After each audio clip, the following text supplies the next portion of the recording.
Alléluia, gloire à Dieu, gloire au Seigneur Jésus-Christ. Seigneur, te disons merci. Alpha, Oméga, te rendons grâce pour le privilège de voir ce nouveau jour. Merci pour ta main puissante. Merci de nous avoir préservés toute la semaine dernière jusqu'à cette nouvelle semaine. Merci pour ce nouveau jour encore. À toi la gloire, à toi la louange, à toi l'honneur.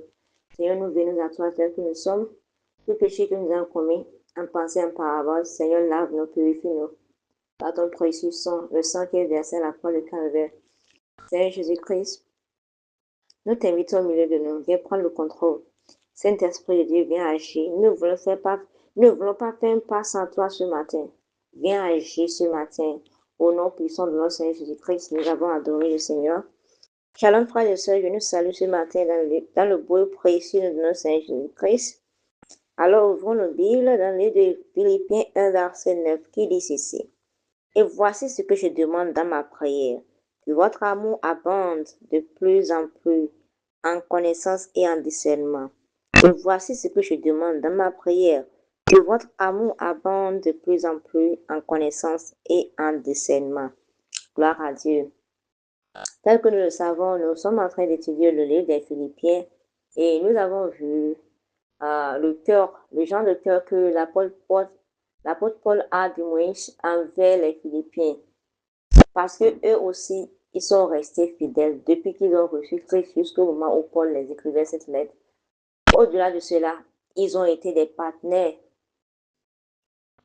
Ils n'ont pas seulement cru en la parole de Dieu seulement, mais également, on l'a vu, ils ont posé des actes également dans l'œuvre de Dieu, dans leur amour pour Dieu et dans leur amour pour les autres également. Gloire à Dieu.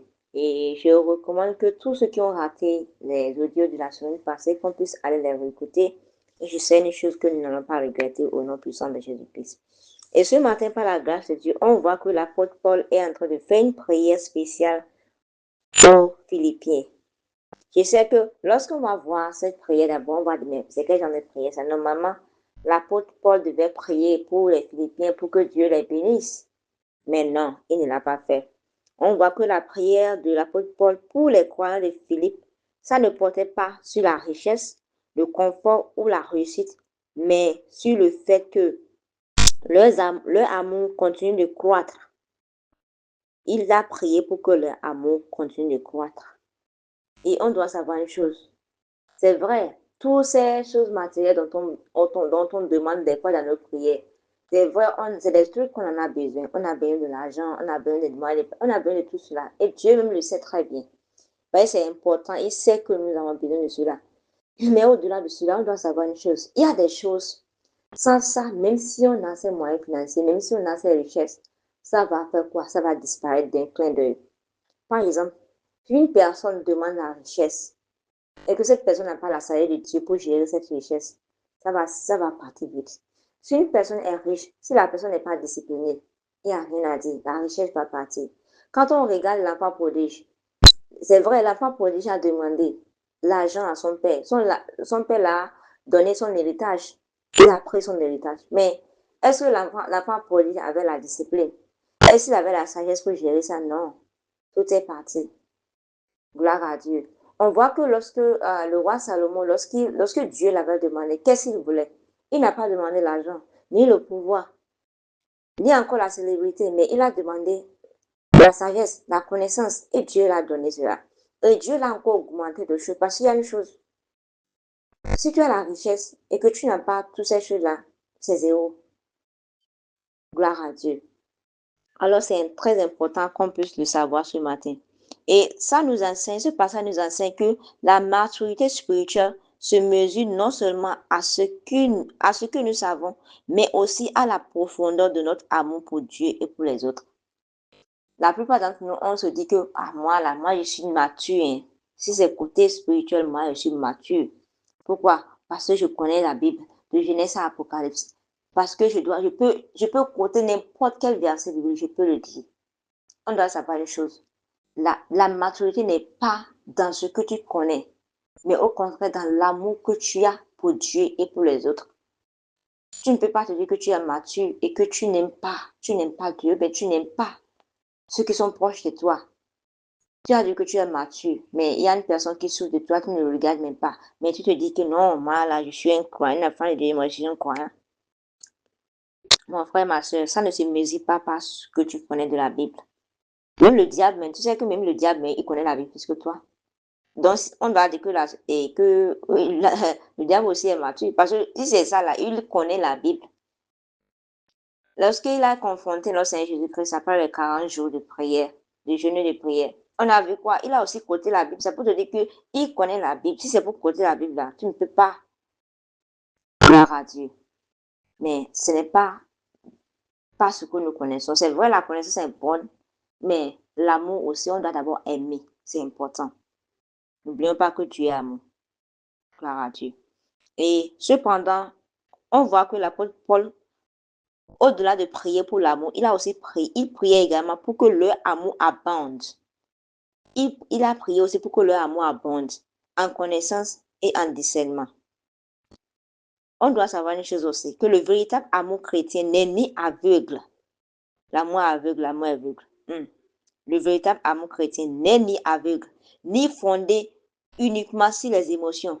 Ce n'est pas sur les émotions. Oh, ça me plaît de faire telle chose. Oh, l'amour des chrétiens n'est pas basé sur les émotions. Gloire à Dieu. Il est guidé plutôt par la vérité et la sagesse de Dieu. Et lorsque notre amour est enraciné dans les Écritures, nous apprenons à prendre du moins des décisions justes, à dire la vérité avec amour, à pardonner avec grâce et à vivre d'une manière qui honore le Christ. Gloire à Dieu. Ça, c'est ça. C'est ça même l'amour véritable, l'amour chrétien. Ce n'est pas fondé sur les émotions. Ce n'est pas fondé, oh, cette personne me fait du bien. C'est fondé sur le Seigneur. C'est enraciné en Christ. Et on doit savoir une chose. En tant que croyant, nous ne devons jamais cesser de grandir.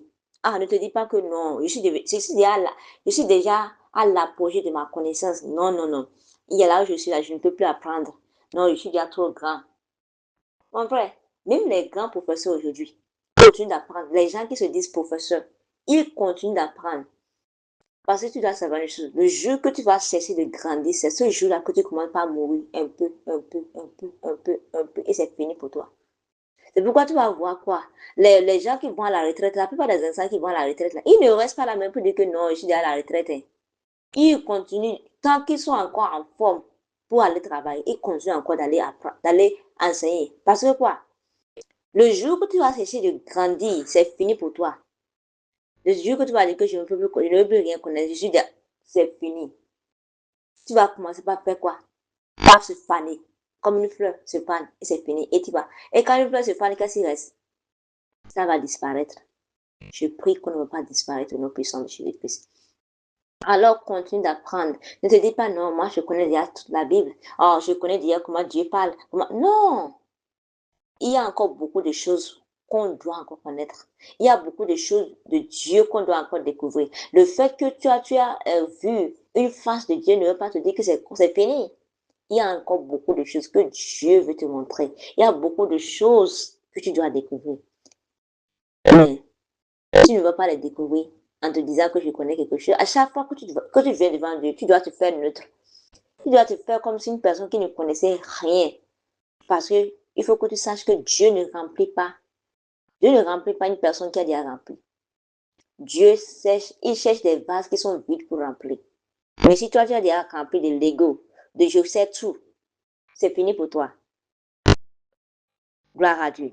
À chaque jour, c'est une occasion de mieux connaître Dieu, de l'aimer davantage et de refléter plus clairement son caractère. Et tout cela, ça va être possible lorsqu'on permet au Saint-Esprit de nous orienter. Le Saint-Esprit désire façonner notre cœur afin que notre amour devienne plus patient, plus compatissant et plus bon encore.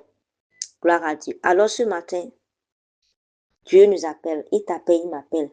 Et il te demande de faire une chose. C'est un exercice et c'est pas si difficile. Aujourd'hui, demande à Dieu d'accroître ton amour. D'accroître ton amour pour lui, pour sa parole et pour ton prochain. Seigneur, tu vas aller devant le ciel, tu vas aller, Seigneur Jésus-Christ. Je sais que mon père physique, mais mon père biologique, ne m'a pas aimé comme il le faut. Je sais que j'ai eu des trahisons. Mais Seigneur, parce que tu es mon Père, tu es mon Créateur et tu m'aimes plus que tout, je viens à toi, Seigneur. Je veux que tu puisses, je veux t'aimer. Apprends-moi à t'aimer, Seigneur. Apprends-moi à t'aimer. Apprends-moi à aimer ta parole. Apprends-moi à aimer les autres. Pas parce que les autres sont parfaits, hein. Je t'assure, tu ne les aimes pas parce qu'ils sont parfaits. Tu ne les aimes pas parce qu'ils les méritent. Dieu ne nous a pas aimés parce qu'on mérite son amour. Il dit car Dieu a tant aimé le monde qu'il a donné son Fils.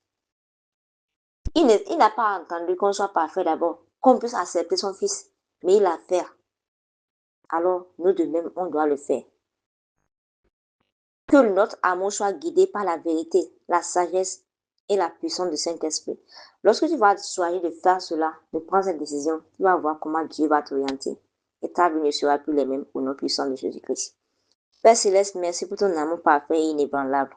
Remplis notre cœur d'un amour plus grand pour toi et pour les autres, Seigneur. Que ton amour grandisse que notre amour du moins grandisse en sagesse, en connaissance et en discernement, afin que nous puissions t'honorer dans chacune de nos décisions, Seigneur. Aide-nous à refléter le caractère de Jésus dans nos paroles, nos actions et nos relations, Seigneur. Seigneur, voici une nouvelle semaine, un nouveau jour, Seigneur. Bénis cette nouvelle semaine pour nous. Bénis cette journée pour nous, Seigneur. Dans nos allées, dans nos retours, précède-nous et redresse tous les chemins tortueux, Seigneur. Seigneur, ouvre-nous les chemins là où il n'y a pas de chemin, Seigneur. Agis encore, Seigneur. Bénis l'œuvre de nos mains. Bénis nos efforts, Seigneur Jésus-Christ. Guéris tous les cœurs brisés, toutes les personnes abandonnées, tous ceux qui cherchent un secours, Seigneur Jésus-Christ, souviens-toi de Seigneur. Que tout ce que le a programmé en ce jour soit nul et sans effet. Au nom puissant de Jésus-Christ, nous implorons ton précieux sang sur tous nos moyens de transport, que ce soit voiture, moto, à pied, sanctifie-nous et que toute la gloire te soit rendue. Au nom puissant de notre Seigneur Jésus-Christ, nous avons prié. Amen. Excellente journée à chacun de tous et shalom.